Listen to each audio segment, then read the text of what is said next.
All right, it's time for this week's rant. This rant is about the Kansas Jayhawks. Now, I must admit, there was some compunction on my part when I decided to write this particular rant. Why, you might ask? Well, this last week, I felt a big jinx. Yep, I felt like Brian Curtis feels all the time. In addition, the last time I defended a specific team, South Florida, in my rant, well, let's just say I didn't receive any thank you letters from the Tampa area.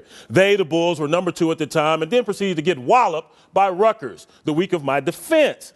Then last week, I revealed my Heisman horses. Dennis Dixon was off. Colt Brennan held up to his end of the bargain, going 28 for 39, 396 yards, 2 touchdowns and 1 pick. My main man, Darren McFadden, netted only 116, but nothing even remotely close to immortal 321 he got a week earlier. And Michael Hart. Michael Hart doesn't play. Michigan loses. Hell to the victors. My Heisman list just went to hell. Furthermore, my game picks on the best college football show ever, Crystal Ball.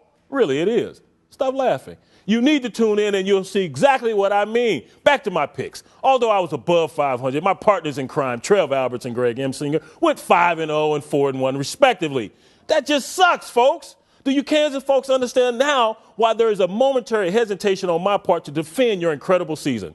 Well, Jayhawk fans, the train has left the station, and I must come to the defense of the Jayhawks football team. I would give head coach Mark Mangino a pat on the back, but let's be honest, that's a lot of back to pat, and it could take a while. Listen up, this is a solid football team, and they have proven that they're a legitimate and viable championship team. Of course, there are still significant tests down the road with Missouri and possibly Oklahoma in the Big 12 title game.